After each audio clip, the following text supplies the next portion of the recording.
Donald Trump declared victory in the 2024 US presidential elections after decisive swing states voted for the Republican nominee. A week has passed since Spain's deadly floods, and the search for people continues with at least 89 confirmed missing.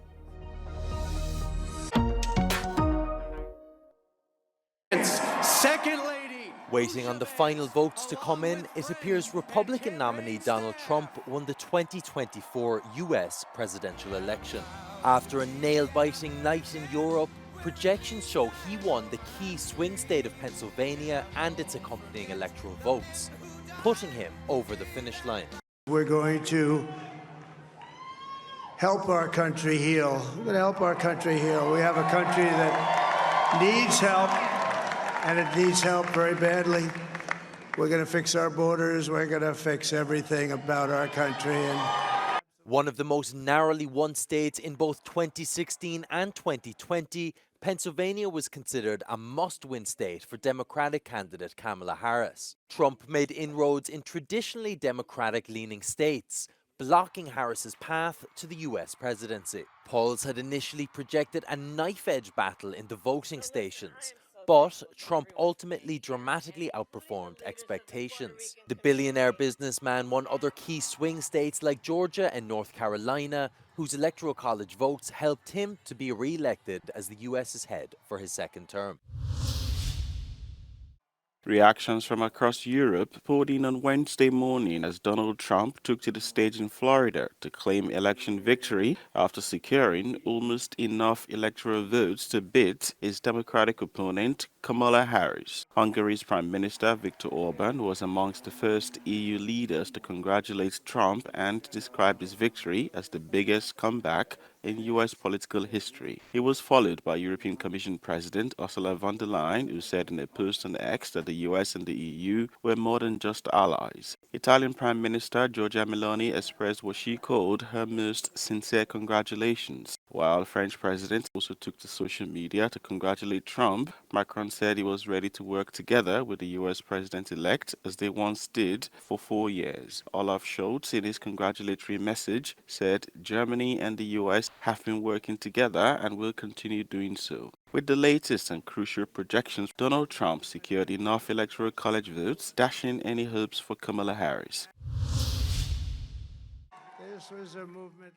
With Republican candidate Donald Trump winning the U.S. elections and his presidency around the corner, Europe holds its breath for what this could potentially mean for its economy.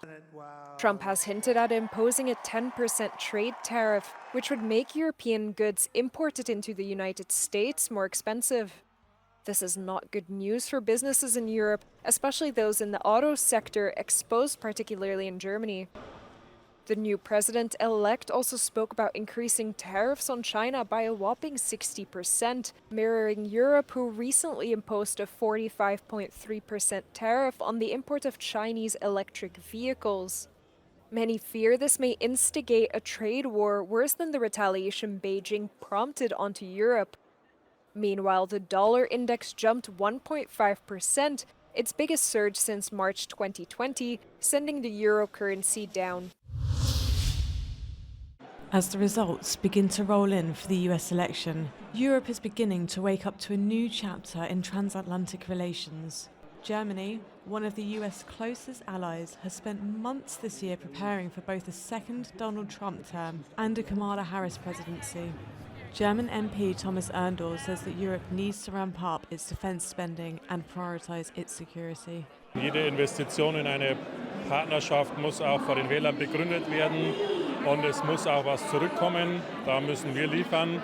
Aber ich glaube schon, dass es gute Gründe gibt, warum man diese transatlantische Partnerschaft weiterführt, vielleicht auch wieder stärker neu belebt. Die Rivalität mit China wird USA nicht alleine schaffen, sondern es geht nur, glaube ich, in Zusammenarbeit mit Europa, mit einem starken Europa. Und deswegen gibt es auch einen guten Grund für USA auf die Partnerschaft weiterzusetzen.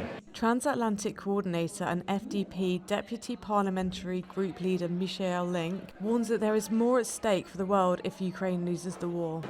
We should never forget that if Russia wins in Ukraine, China wins too.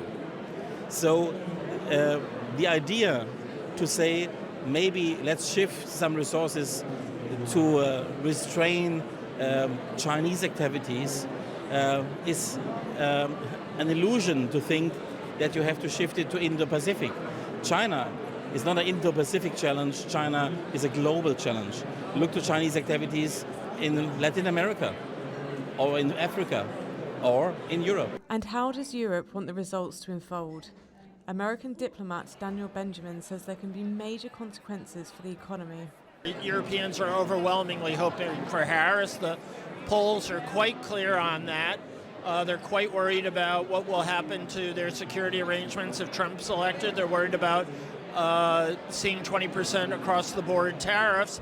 And they have very, very harsh memories of the last go around. So, you know, if you're looking for a one-sided picture, look at Europe. The only pro-Trump constituencies here are on the far right, and in a few countries like Viktor Orban's Hungary. It's clear that a new dawn is about to break in Europe, but is it ready? Liv Stroud, in Berlin, for Euronews.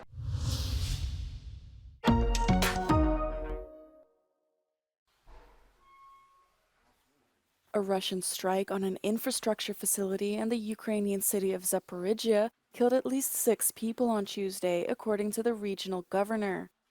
He added that dozens more were injured after a fire broke out at the site.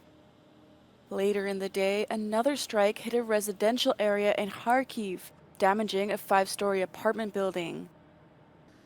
Both cities have faced an onslaught of Russian attacks in recent weeks, which have often targeted densely populated neighborhoods. Russia attacked another residential neighborhood in Kharkiv only days earlier on Sunday, injuring at least 15 people. This comes as 11,000 North Korean troops reportedly reached the front lines in Kursk, as Ukrainian troops say they engaged with North Korean units for the first time.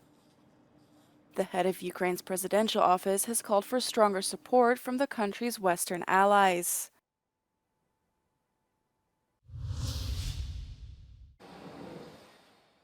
A week has passed since Spain's deadly floods, and the search for people grows increasingly desperate, with at least 89 confirmed missing. At least 217 people were killed following the tsunami-like floods, with the majority confirmed in the eastern province of Valencia. The death toll is still expected to rise. Estaban aquí esperando y vino el agua y no dio tiempo a nada. Y mi hermano lo arrastró y terminó cogido allí a una valla y ella no pudo salir. Ella no pudo salir y falleció. Ella con la niña. Feeling desperate to help, thousands of volunteers came out into the streets to support the emergency teams who came from Madrid and other parts of Spain. Tú vas si quieres a una casa y le dices, perdona, ¿quieres que te ayude? Y te dicen sí, y les ayudas. Necesitan muchísima ayuda, no hay suficiente ayuda. Pues sí, tóxicos sí que es porque al final hay muchos componentes químicos, gasolina y pinturas, de todo, claro. Spanish troops continue their search in underground parking garages, which they started draining over the weekend. Prime Minister Pedro Sanchez also announced that a relief package of 10.6 billion euros was approved to help the victims.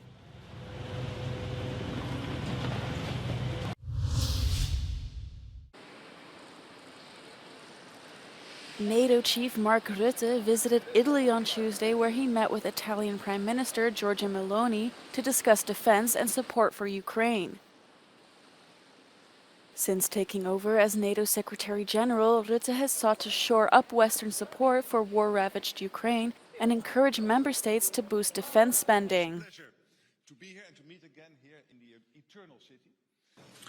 On Ukraine, we are establishing a new command, NATO Security Assistance and Training for Ukraine, which will become fully operational in the coming months.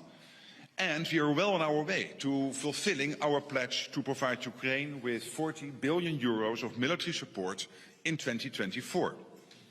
We will continue to stand by Ukraine, because Ukraine's fight is our fight. To Meloni echoed Rutte's comments, calling for greater European involvement in NATO.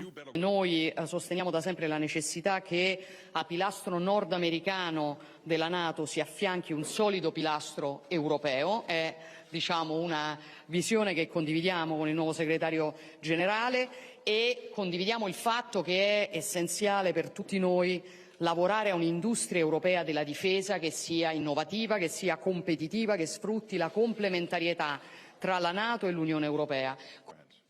A day prior, Rutte also met with German Chancellor Olaf Scholz, discussing the involvement of the US in the alliance in the event of Donald Trump's victory in the upcoming presidential election.